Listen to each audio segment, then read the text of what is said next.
It was 1 year ago when I picked up this rotten 1991 Honda CR125. It was in a dreadful condition. But guess what? I love bikes that are in awful condition, and so this was a perfect bike for me to rebuild. When I collected the bike, well, this was when I didn't even have a workshop, and so I took it to bits on my driveway. Damn, do you remember when I didn't have my very own workshop? Crazy to think that's how I was trying to rebuild bikes at the time. Not ideal, but anyway, when I did get a workshop, I completely rebuilt the engine. And this is said engine. It's been vapor blasted, rebored, honed, new piston and rings, new bottom and top end bearings, new oil seals, new gaskets, and then I painted it. As for the rest of the bike, well, it's sort of scattered all over my workshop. Have no fear though, we are going to get this bike back together in this upload. Then at the end of this upload, we'll try to finally start the bike for the very first time.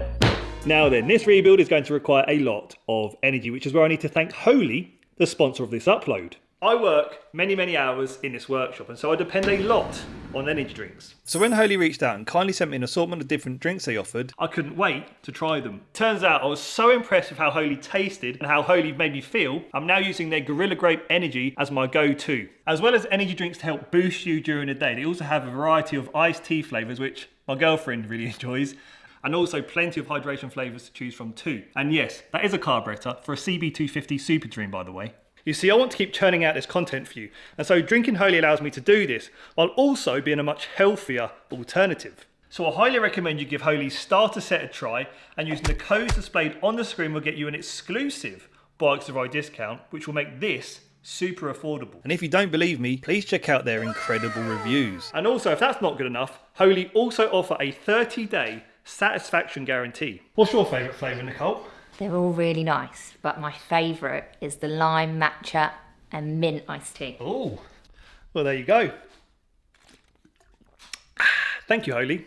Okay, we are going to begin by putting together a rolling chassis. So the frame I had powder coated in a gloss white. To think the previous owner had painted the frame with a paintbrush is crazy. Now though that it's thankfully painted properly, I'm going to install the headstock bearings along with the dust seals. The headstock bearings came as a kit.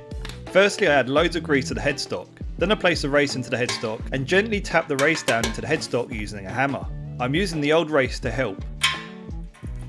Now I need to install the other bearings to the bottom yoke. Dust seal is on first and the bearing goes down so far until it needs a gentle tap with a hammer. Now some grease again to the underside of the headstock, and in with the bottom bearing race we go. Now then, these front forks, which have been rebuilt, they were completely stripped and cleaned, then put back together again with fresh oil. Now if you remember, I didn't have enough fork oil when I rebuilt these. I added 500ml, but it needs 630ml per leg, so I'm going to top these up before I forget. This handy jug will help me, but I reckon in future I need to get myself a set of digital scales to make sure I get the exact measurement for this sort of thing. Oh, and I won't forget, I'll need to come back to those and torque them up, but I'll do that once the bike is back together. Now then, as part of building up this rolling chassis, these rims, we need to balance them before we fit any tyres. I actually just bought myself this wheel balancing machine for this very job. The way it works is you place this guide close to the outer edge of the rim. You then spin the wheel to make sure the wheel is what is called true. Basically, it shouldn't appear to be buckled or warped. You also check for any low or high spots in the rim too. So it turns out both these rims are bang on. I haven't had to do very much whatsoever. The guy that rebuilt those rims did offer me, he said, would you like them to be true? And I said no, because I'd like to learn myself. And I think he's done it anyway, which is kind of a bonus because it'll save me a hell of a lot of time. But yeah, I didn't learn very much. At least I've got the stand for another rebuild anyway, so we can do it some other time. There we go then. Both rims have got fresh tyres. These are from a manufacturer called CST. They are budget tyres, and I asked for budget tyres, and they were put onto these rims by my good friends at CDI Motorcycles. If you need anything motorcycle related and you're local, give them a shout. And now that we've got tyres on those rims, I can now attach them to the forks, and then I can put the forks and the front wheel on the frame. This is the brake disc that came with the bike. It appears to have pretty much no wear, so I will recycle it. However, the plastic centre cover is a bit tatty and broken, so I might just do without that. I provisionally tighten up the hex bolts and finish with making sure to torque them up to spec. Now I start to attach the front forks to the front wheel. My plan was to fit the forks now so I could then just push the forks up into the yokes to save a bit of time and help balance the chassis. I don't forget to add grease before the yoke is installed. With the bottom yoke attached, we can now flip the frame over and install the top yoke. And this is where I have to confess, I felt I may have been better off installing the forks before the front wheel. It was a bit of a struggle, but I was determined to succeed. However, it just seemed that the left fork refused to slide into the yoke. So I thought those forks would just slide in nice and easy.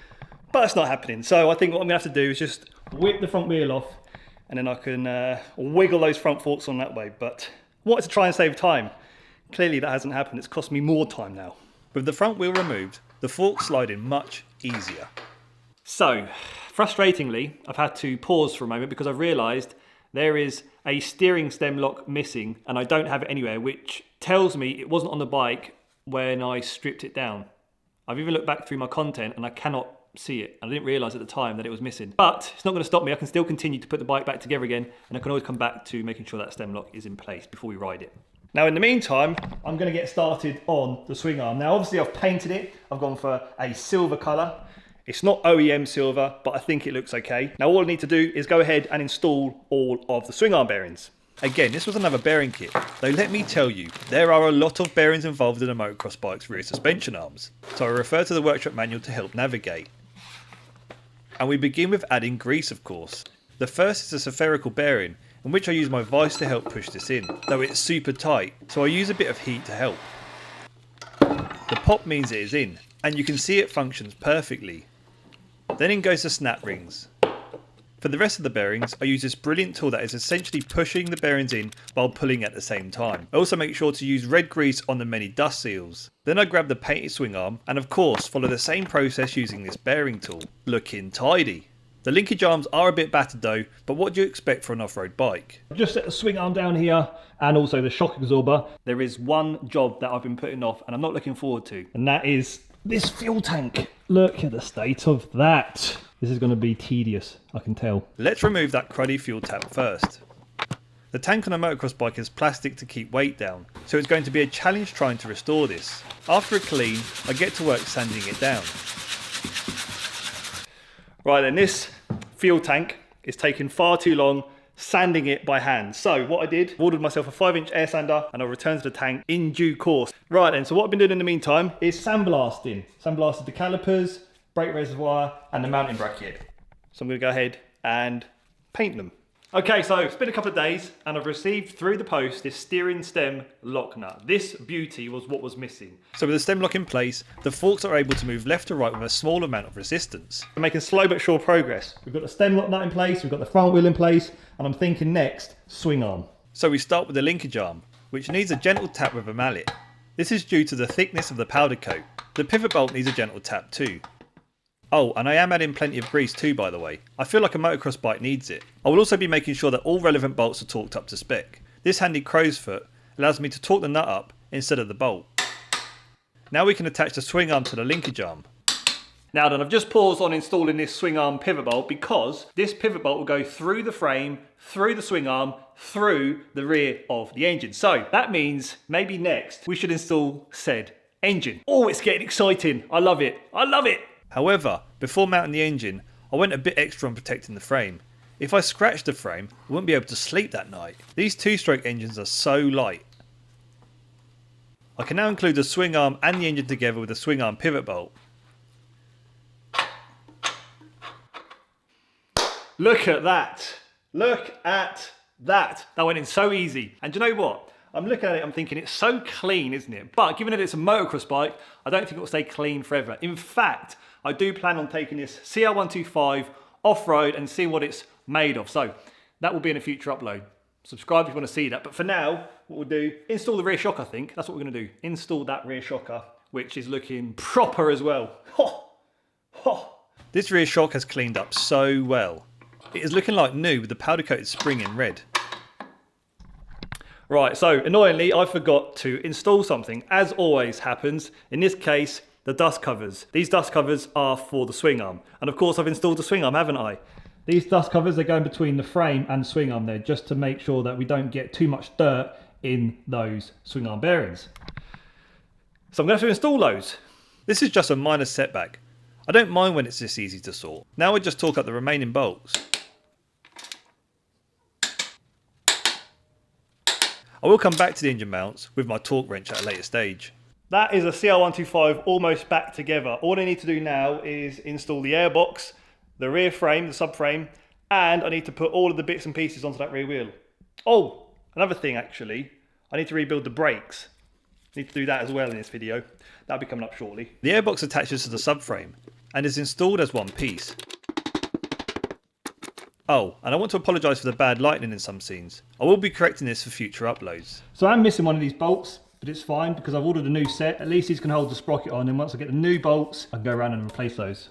So, check these out. Now, off on camera, I've been keeping myself busy with other parts of the CR125 rebuild, such as the front and rear brake calipers, the mounting brackets, the foot pegs, and the mast cylinder. And they are looking spanking. Now, they looked atrocious to begin with. I whacked them with my sandblaster, and obviously I've sprayed them in this beautiful silver. The same silver, in fact, I used on the Swingarm, so it should all tie in very nicely. But now, of course, I need to put them back together. Now, I'm not going to show too much detail with these caliper rebuilds, otherwise this upload will be far too long, as they were quite time consuming.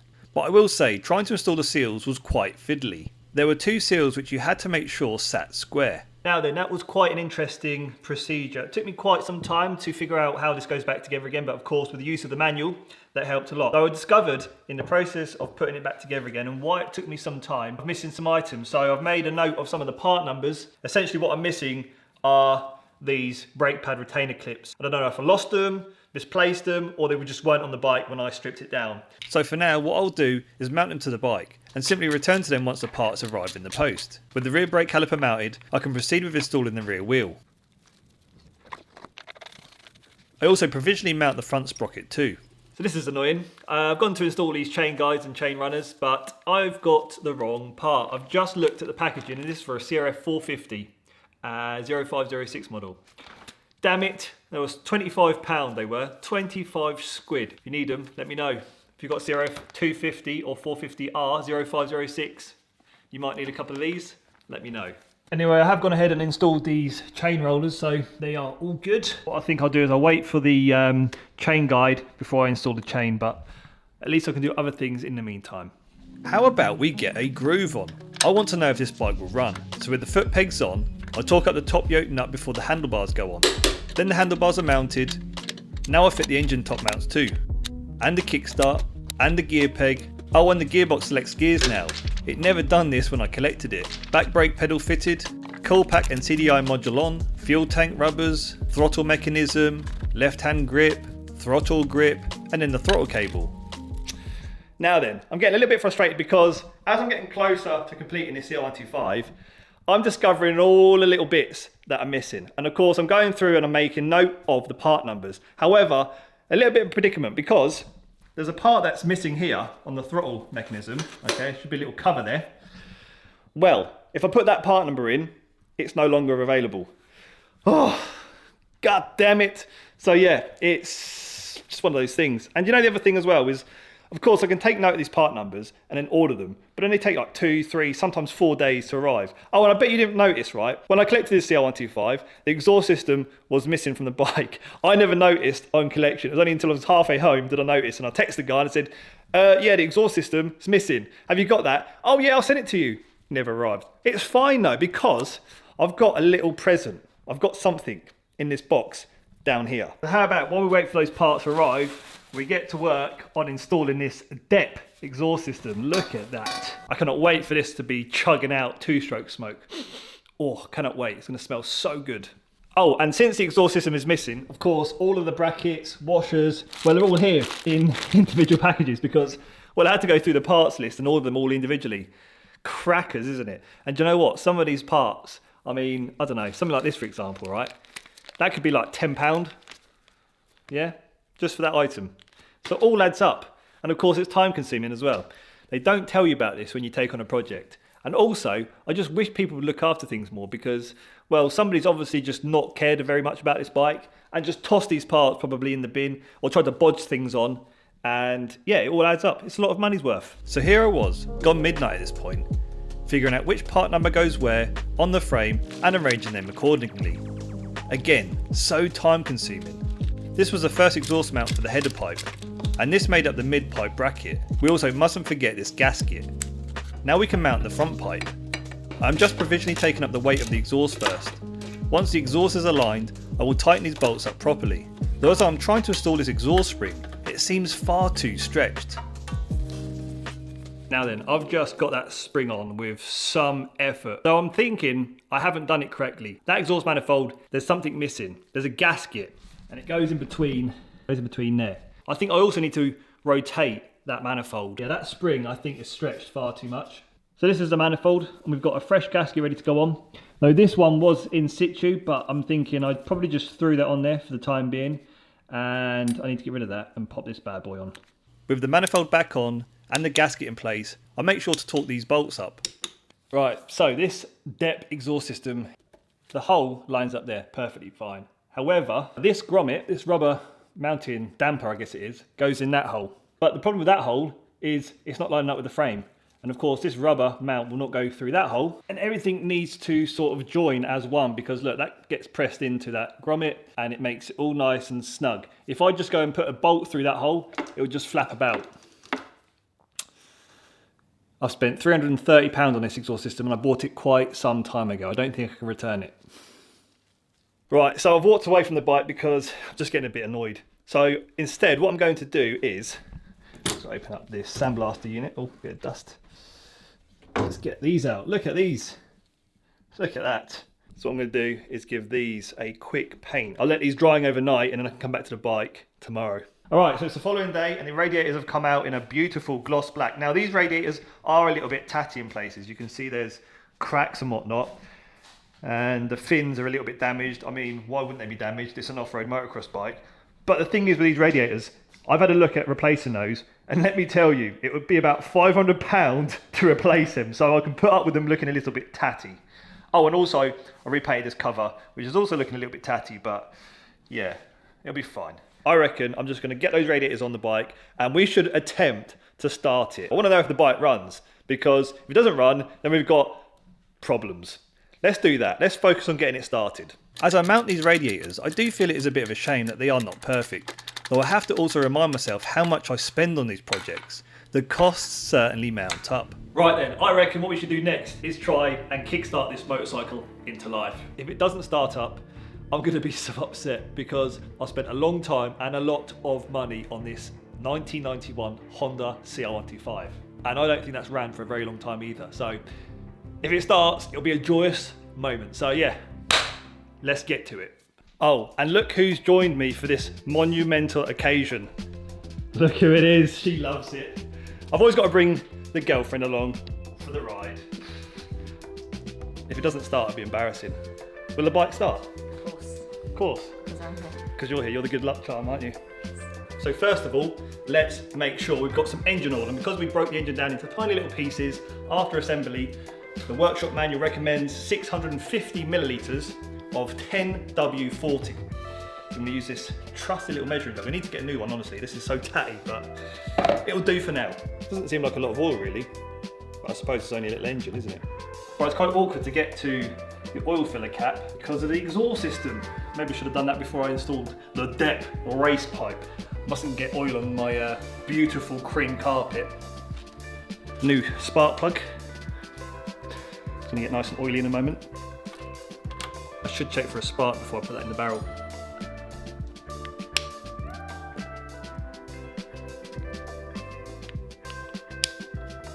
The spark plug that I got for the bike, well, the HT cap isn't the correct HT cap for this spark plug, because as always, nothing ever goes according to plan. That should click in, but it's not, because that is quite a chunky tip. Obviously we can't ride it like that, but I suppose for the purpose of this video and trying to start the bike, we should be able to still get a spark.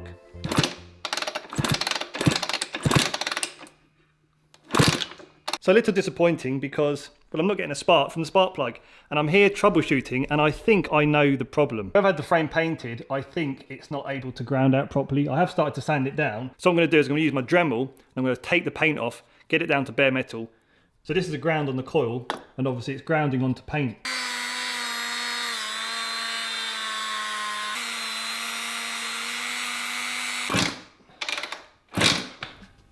There's a spark.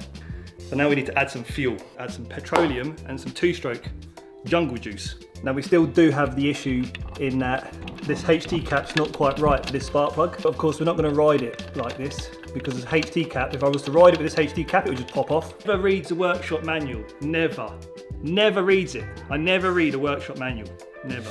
If only I just was to read a workshop manual, you know. I mean, it's not like I'm busy enough as it is. I could spend hours looking through this, you know, 3 jobs and everything, 3 jobs. Recording content, editing it myself, day job, But of course, I should spend the whole day reading this manual before I even begin a rebuild. It's out. Measuring jug is back out again. Yes, I still need to come back to this fuel tank. It looks so tatty, but we're going to sort that out. Don't sweat. So let's run through the checklist before we kickstart the bike. Now we know we've got a spark, we've got engine oil, we've got 2-stroke, we've got fuel. Now I don't have any water in the radiators. Yes, it's okay. We're only going to start the bike for I want to hear it run for 15 seconds, 20 seconds at the most, so it won't get hot enough. So there's only one thing for it, and that is to kickstart the bike.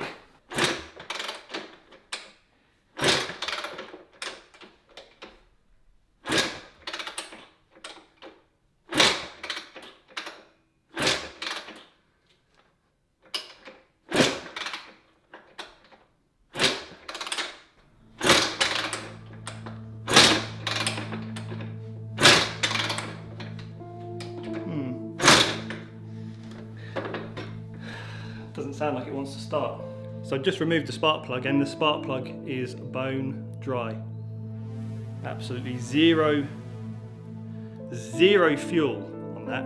What do you reckon, babe? What do you think's the problem? Read the manual. Read the manual. Yeah. Operating requirements. An engine needs 3 basics to run properly. Correct fuel air mixture, compression, and a spark at the correct time.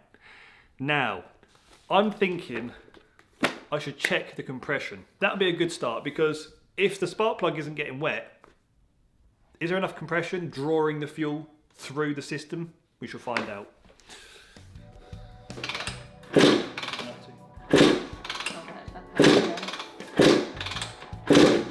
110 PSI was it? The max. 110 PSI. I was opening the throttle wide open. This is a problem now. I don't know what to check next. Now then, how do we know if 110 PSI is good or not? Well, we can actually go online and use a calculation. I figured this out. It's very interesting. What we do, it's a 1991 model, Honda CR125. The compression ratio is 8.9 to 1. And then what we need to do then is find our elevation from sea level. Figure out what that is in PSI, like the atmospheric pressure. So it's 14.56 PSI. And then we take the 8.9 from the compression ratio of the engine, and we times that by 14.56. Gives us 129 PSI. Of course, it's not going to be precise, but it's a rough idea. And obviously I'm reading up on things online. 110 PSI then should be high enough. So what else is causing fuel starvation in this engine? Because I don't believe the compression is the issue.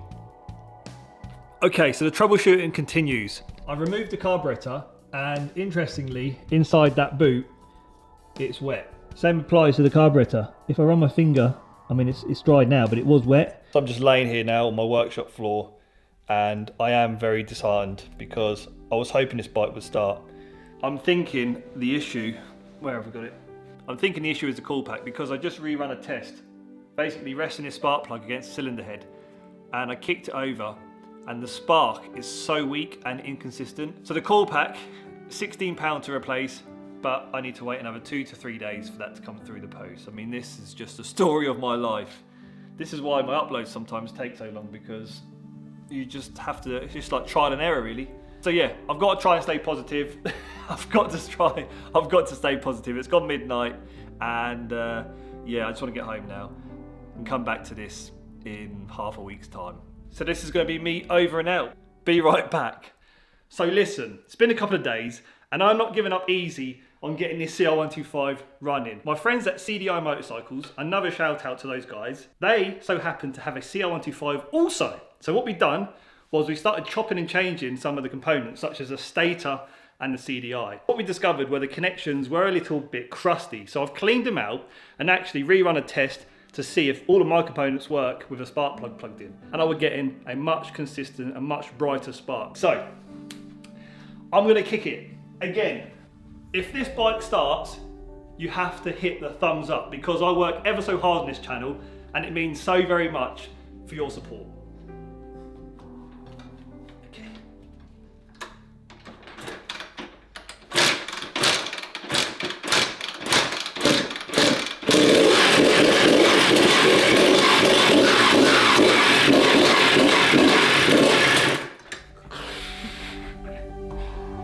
Oh, it starts, baby. It starts. Oh yes.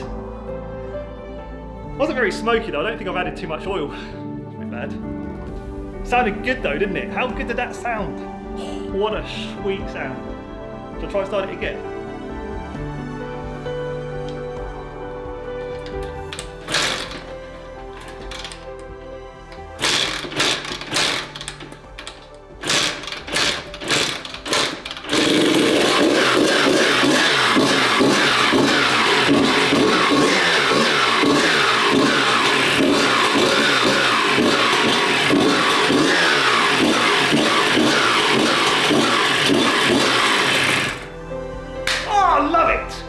I love it.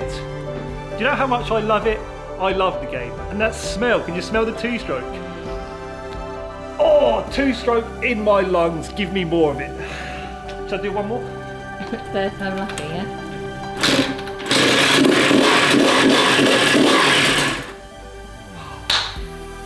It's getting easier and easier. Oh, it's all coming together, isn't it? It's all coming together. So, I think that calls for the end of the video. Let me catch a breath. Thank you all so very much for watching.